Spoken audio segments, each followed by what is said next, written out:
My presentation today is entitled Learning Trajectories, a Do Now Approach to Understanding Early Childhood Mathematics. So, as we know, a high-quality early childhood program includes teachers who understand children's development. So, I've been teaching the Math Science Early Childhood course for William Patterson University the past few years. And what I've recognized is the lack of understanding of how these concepts in mathematics are learned. Not only in mathematics, but in all domains. But because I've been a professor of the math science course, I started to think about assessments or trajectories that were already out there. So just like we heard our keynote say, don't reinvent the wheel.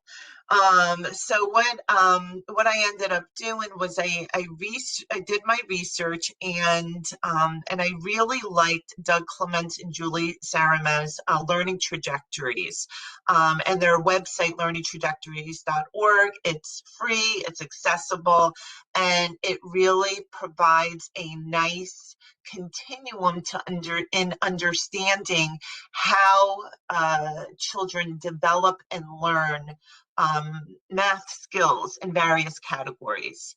So this study examines pre-service teachers' understanding of how young children develop in mathematics. I administered a survey on their attitudes about math, as well as their understanding of children's development in mathematics at the beginning of the semester. And then at the start of each class, I would pair up my pre-service teachers for a do now activity where they would research a mathematical concept by using learningtrajectories.org, and they would create meaningful mathematical story problems, and I'll get into that in just a couple of minutes. So what I wanted to share was how this not only tied into my course, but also the NCTM principles. So part of my course description states that the course examines teaching and learning of mathematics and science in early childhood, birth through age 8. So again, how do children learn these particular concepts? What does that trajectory look like? And I highlighted a couple of the NCTM principles. As you can see, teaching, effective mathematics teaching requires understanding what students know and need to learn, and then challenging and supporting them to learn it well. And learning, students must learn mathematics with understanding, actively building new knowledge from experience and previous knowledge. So what the trajectories, what it lends itself to is an understanding, again, how children learn a particular concept, that developmental continuum, and more importantly, in order to differentiate instruction, so to determine where that child falls on this trajectory, and then what you would do in order to scaffold that child's learning to go to the next level. So these are my research questions. How has the Do Now activity of exploring the learning trajectories changed pre-service teachers' understanding of children's development in mathematics?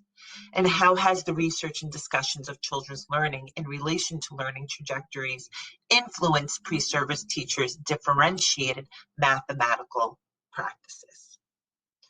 And here's just a snapshot of LT2, which is the learning trajectories.org web page or website. And again, the creators are Drs. Julie Sarama and Dr. Douglas Clement. And what I did was I highlighted certain criteria within the classroom observation of early mathematics: environmental, environment and teaching rating scale. So again, this was created by Dr. Sarama and Clements. And I was trained on this particular rating scale, a few summers back. I actually went to Denver when I was a district administrator and was trained by Dr. Clements. So I highlighted some of the indicators that fall underneath these categories that coincide with my research study. So as you can see, one is mathematical focus, and this entails that the content is appropriate for the developmental levels of children in this class. And you can read the bullets. It's really making sure that the assignments or the tasks at hand are at the level of difficulty consistent with the children's level of thinking and learning in math. And then you'll see the organization, teaching approaches, and interactions. So the teaching strategies used are appropriate for the developmental levels, needs of the children, and purposes of the activity. So the strategies match instructional goals, but also, again, that level of support, right? So that way the children are engaged and it's appropriate to their level of understanding. And supporting children's conceptual understanding. So the teacher providing just enough support. So if we think about Vygotsky, right, within their zone of proximal development, so we can scaffold accordingly. And so this was a case study. I had 10 students in this particular course. So my inquiry question: in what ways, if any, do the research on children's mathematical development and learning in class increase the understanding of child development and mathematics and influence differentiated practices? So again, I collected responses through a Google form, a survey at the beginning of the semester. And then I collected all the do now math story problems. Again, they were paired up. They had to go into the trajectories and they had to take a look at a particular maybe age span.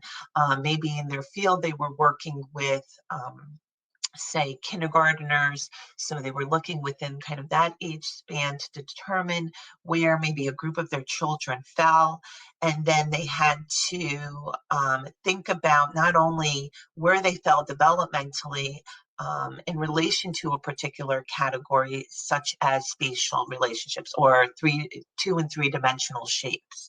And thinking about geometrical principles, or maybe it's a category in relation to numbers, number concepts. But after they determined where a particular child or a group of children fell developmentally, they had to determine what they would do next in order to scaffold their instruction. So this, again, was represented through these math story problems that would be meaningful to the children. So they really had to tap into their children's interests, as well as possible units of study that were occurring in the field. And then, as you can see, the analysis interpretations were done through a pattern analysis as well as the content analysis of the do now assignments. So the survey questions were the following. What do you know regarding children's development and learning in math from birth to age 8? Again, this was administered at the beginning of the semester. How can you find out what a child knows in mathematics? What guides your teaching practices in order to differentiate and meet the needs of each of your children in mathematics? And what schooling experiences stand out to you when you think about how you learned mathematics, positive or negative? So here's just a snapshot of some of the trends. So as far as mathematics teaching and learning, not sure about the development of math, not really confident about how to teach in this area. There was a few comments about observing and watching kids, that standards can help, and that, the use of the math curriculum or program from the school. And as far as their schooling experiences, here are the other trends. Needed hands-on experiences to learn, and one-on-one helped, one-on-one instruction or one-on-one support. My experiences were not the best, very negative, lots of anxiety, never came easy to me, lacked confidence, and I did not see a connection to everyday life when it came to math. Hence, that's why I had them do the meaningful math story problems, and lots of worksheets and pressure to finish quickly. So again, these were the survey results. So questions that I posed were, how do we teach effectively where every young learner is challenged and motivated to learn and feels confident, right? So based on these discussions, we talked about how we need to understand their level of understanding in a variety of mathematical areas, and then again, how to scaffold their learning to the next level. And another question was, how do teachers understand each of their children's development and learning in math? And it's really getting to know each of your children. So again, what are their interests and where do they fall when we look at these learning trajectories? So this is an example of the do now process. Again, this was automatic. So my students knew that they began every class with this particular do now. They researched a mathematical error concept using the Learning Trajectories website. And I would ask them about a particular, to research a particular concept. So that would coincide with the topic that we would discuss in class, such as three-dimensional shapes. They would either pick their age range or I would choose this for them. They would share their definition of this mathematical concept, how this learning looks at a specific benchmark, and an example of a story problem that would support this learning in a meaningful and developmentally appropriate way. And again, this activity was driven by what they were learning in their field experience, especially what they were learning about their students. So I shared an example here. As you can see, children in first grade learn to solve addition and subtraction problems. My pre-service teachers may come up with a story problem such as Jane has chickens, on her farm. She received 5 more chickens from her neighbor's farm. Now she has 10 chickens. How many chickens did Jane have to start with? The story problem relates to adding, subtracting in the learning trajectories, falls into numbers and numbers. The benchmark, my pre-service teachers used chickens in the math story problem because of Jane's fascination with them when she went on a recent field trip to the local farm. So again, it's determining where that child is falling on the continuum, and then what you would do next in order to scaffold that learning. What's nice about the website is that it provides you with videos that captures that particular learning and concept, as well as explicit descriptions and definitions of what these benchmarks may look like, and what the bigger picture looks like as well, the entire mathematical concept or understanding that particular math concept. So here are some examples of the math story problems that were created, again, in pairs for the Do Now activity. And you can just take a look there. I'll give you a few seconds.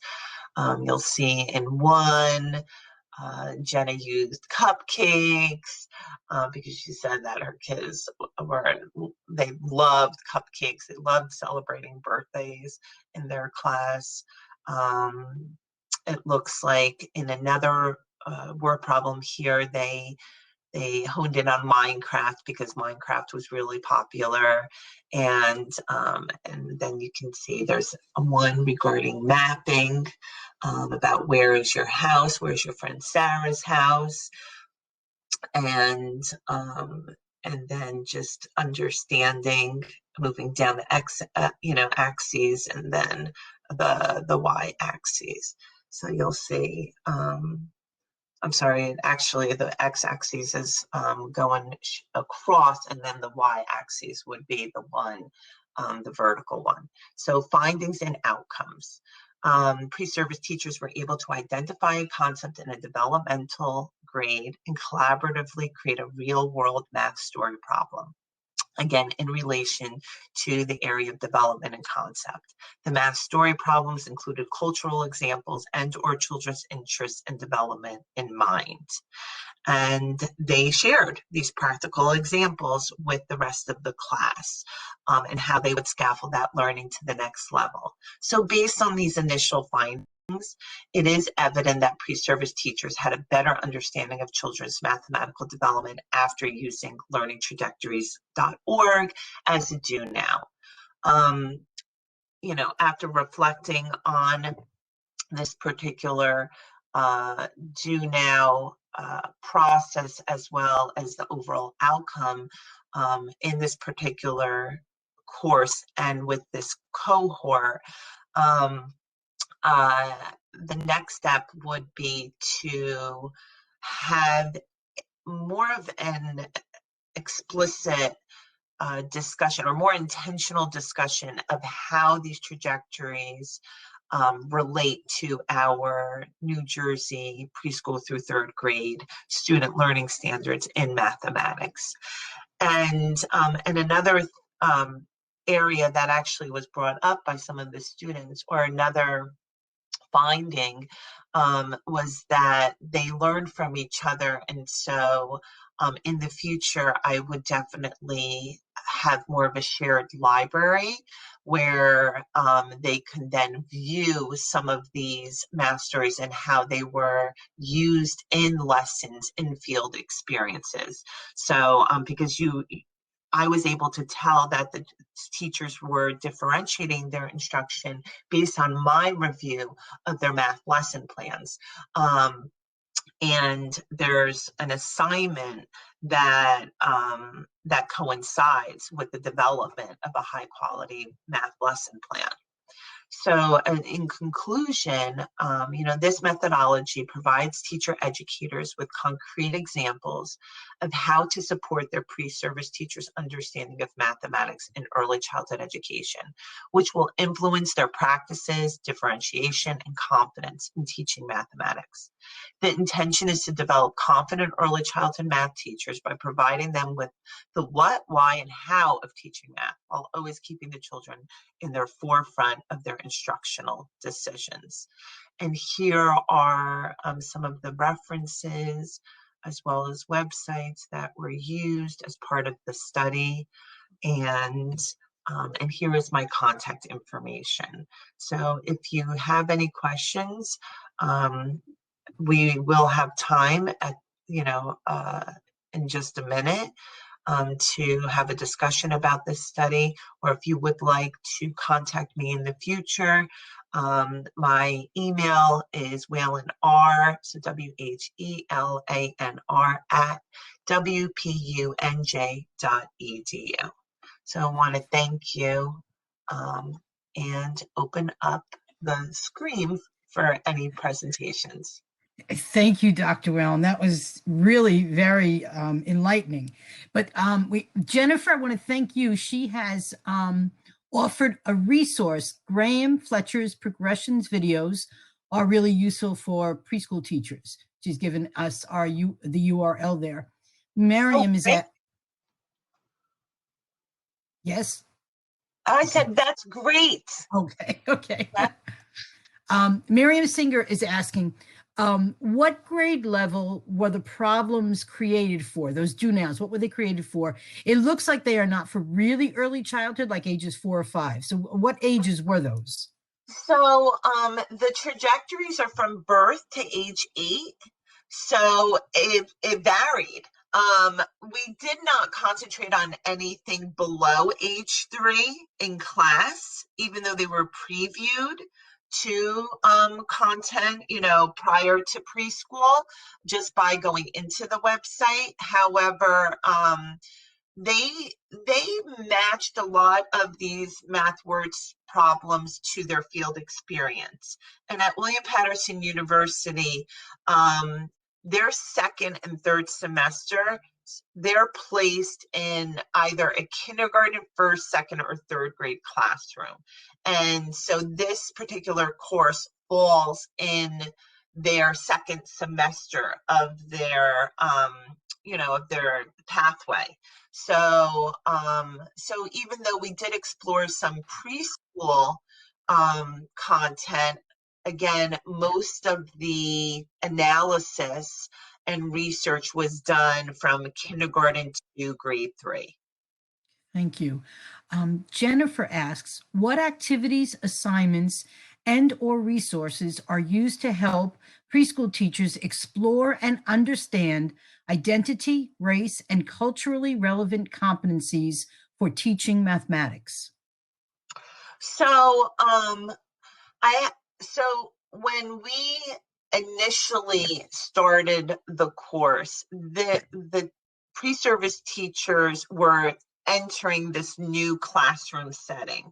So in their relationship building with their cooperating educators, we would have discussions of, how are they connecting with the students in their field experiences, to just have a better understanding of them, their families, their cultures.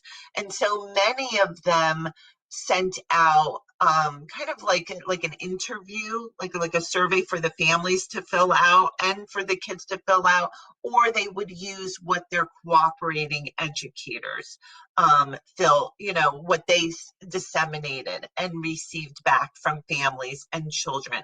So that helped in understanding their interests, as well as if they spoke native languages other than English. It also helped them understand, various cultures or traditions that the children shared. So there was a lot of discussions between the pre-service teachers, the cooperating educators, as well as the children in class. As far as references, we use a lot of articles in relation to culturally responsive teaching that are available. I actually have a book from NACI where we would almost like use it as a self-assessment. So that way we were able to determine like the gaps. So even though they were sending out these surveys into or out in the field to gain this information, well, what do we do next, right? And that's where the books and the articles became extremely useful to understand if we've kind of approached all areas. Okay. Marion makes a statement. This is interesting. It is fascinating to realize that EdTPA only requires the early childhood EdTPA to address language arts, not math, no math. And then she asks, where are your preschool teachers placed for their field work at your Mercy Counter site? What is the diversity in Mercer County? So, yes, and as far as EdTPA, the focus is on literacy. However, I have had students who have told me after they've passed EdTPA that they incorporated mathematics because you need that interdisciplinary piece in your submission. So it was interesting because I feel like after the fact, many students share that they picked something that was either social studies or science related, with again the attention being literacy, on ELA. However, there was a student that I believe did some sorting or chose a particular standard in relation to either data analysis or classification, as well as again that emphasis on ELA. So she was able to make it work. But yeah, it's not like the elementary submission. And then as far as where they're placed in the field, so Hamilton Township is a huge district. Trenton Public Schools is nearby. I'm trying to think. Trenton actually, both in the charter and the public sector, takes our students. We've had students even go to South Brunswick, but that's Middlesex County, but it's not far away. I'm trying to think where else my students have been placed. I want to say primarily in that Hamilton and Trenton area. And as far as the diversity in Mercer County, it is really diverse. So the I don't have the demographics offhand, but Trenton, it was a New Jersey former Abbott school district. So that was based on the amount of students receiving free and reduced lunch. So, and it's an urban setting.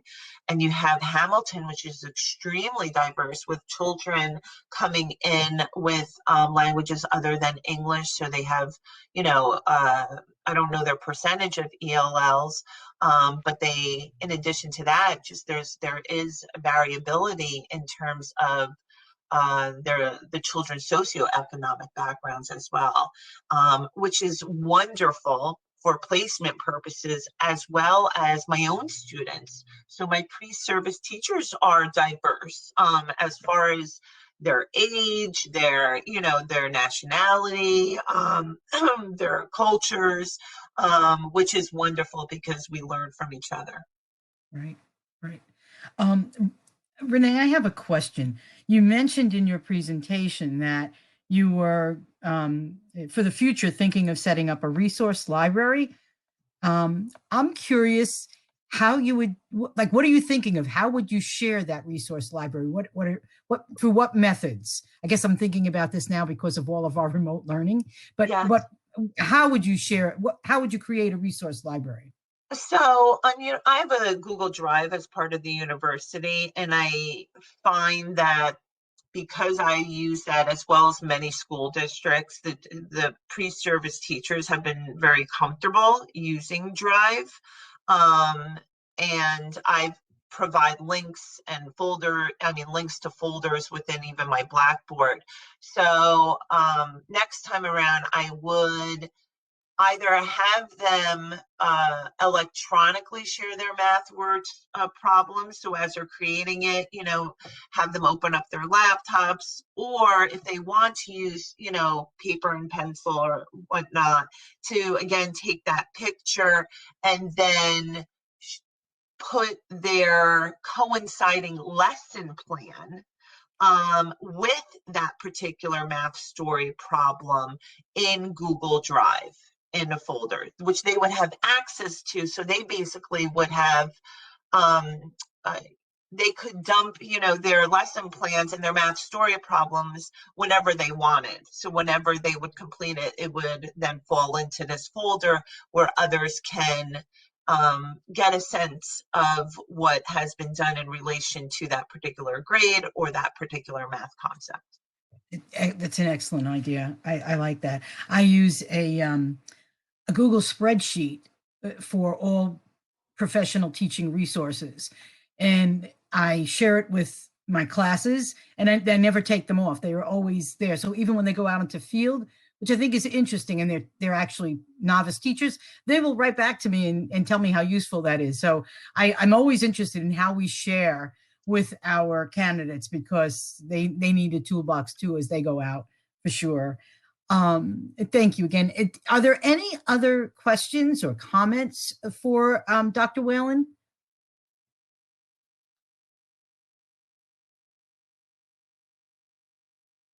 Okay, I think that was my 9-second wait time. Okay, since there aren't any questions. Oh, wait, I'm sorry. When, if at all, are preschool teachers invited to consider topics such as their own racial and mathematical identities versus the diversity of the children? So I actually learned from another colleague of mine. He put out a podcast about learning learning about your culturally opposite like person or individual. And it really is through just a lot of questions. Because and that's where the fear lies, right? Like we don't want to necessarily offend each other.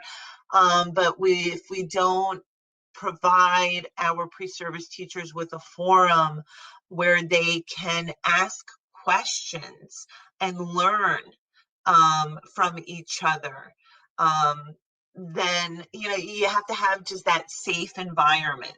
So when I was meeting with my students in person, I do feel as if that was easy. It was easier to do in a face-to-face.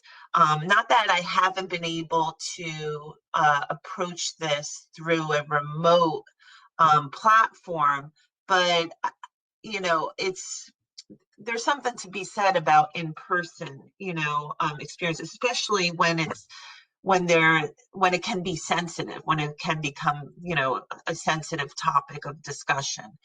And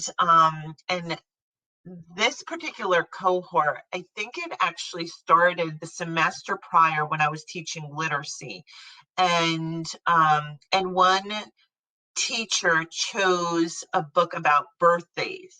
And one of my students shared that she didn't celebrate birthdays, and nor did her family. And it's not a part of her tradition of celebrating birthdays, but they celebrated other events in their lives. And so she was able to share, and that really opened up a discussion about who we are, what we celebrate, our funds of knowledge, our our biases. And there's been many workshops that William Patterson has offered regarding biases, and and addressing those biases, those implicit biases.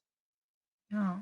Um, eh, Jennifer has written some comments. Interesting cultural opposite, necessary but difficult conversations, even in person. And a great example, which I want to second that, is a great example. Miriam has commented, witnesses don't celebrate birthdays and traditional holidays. But that wouldn't be open to everybody as knowledge unless it was allowed to be expressed in the classroom, for pre-service teachers, which then makes them more informed teachers as they go out into their own classrooms with their own students. So it's very interesting. Yes, and you're right. It does have to be taught, Yeah. and modeled, because I'm grateful that I've had both the experience of teaching and being in higher education, as well as being in the district for years. And I would notice that there were teachers that were very uncomfortable in communicating with families that did not look like themselves, right? And so again, it's really modeling how to be vulnerable, how to be open, and again, just inquire, right? And question to understand, not interrogate, but just to Oh, for every single student, whether they're pre-service students, whether they're preschoolers, to feel really comfortable in your class as you build that classroom community, right? That home away from home. right. Excellent. Yes. Yeah. And Miriam, again, good comment. Not all students are Christians, so there's a lot to be learned and Yeah. to be aware Oh, of in yes. the classroom, and how to be Yes. aware and sensitive. It's very, very, very important, Yeah. because we are so inculcated in our own culture and our own environment as we're growing up that we sometimes are not exposed to what can help us learn. So our classrooms, our education preparation program classrooms, extremely important. Oh, I love that. Early childhood book, Buddhists and Black Ants. I love that. Thank you for sharing. I love Sharing. that. Yeah. Thank you. And actually, Karen, I have a question for you, Yes. because I would like to save this this link here and note the book that Miriam shared. So will this chat be saved, or should I just take notes right now before it goes away? Let me ask Miriam that question. Miriam, are the chat notes going to be saved through the recording? Do you know that?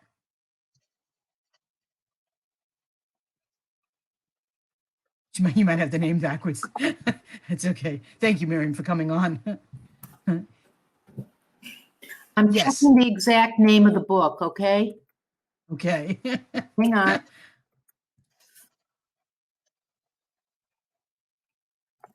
And Renee, the other one was Graham Fletcher's Progressions videos. Yes, I just noted that. Thank Okay. you very much. Yeah. And Sorry, I had it backwards. It's Black Ants and Buddhists by Mary Cowie, Kowhey.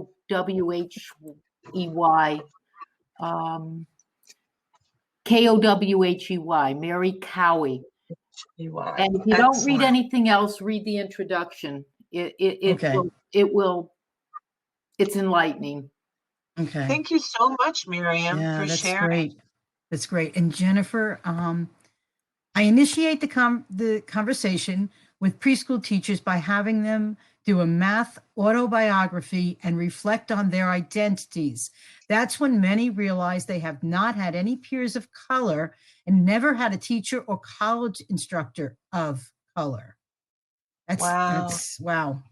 And you know what a great way to uncover that information, Jennifer, to ask them to write a math autobiography and reflect on their identities. I love that. That's great. Lynn has written, must be sensitive to single parent household. Yeah, when celebrating Mother's Day, Father's Day, etc. as well. Yeah, all of those holidays can be very difficult for our students.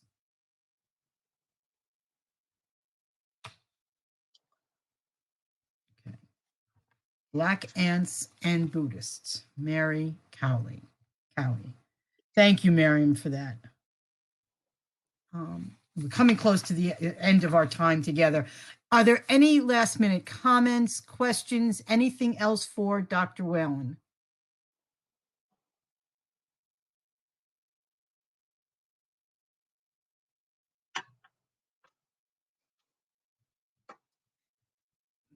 Dr. Whelan, again, thank you so much for your presentation and for answering these questions. Such insightful commentary. I really appreciate it. So I thank you very much. And good luck with all of you. You know, I don't think you need luck, but you know, good endurance, I guess, with all that you're continuing to do. Wonderful.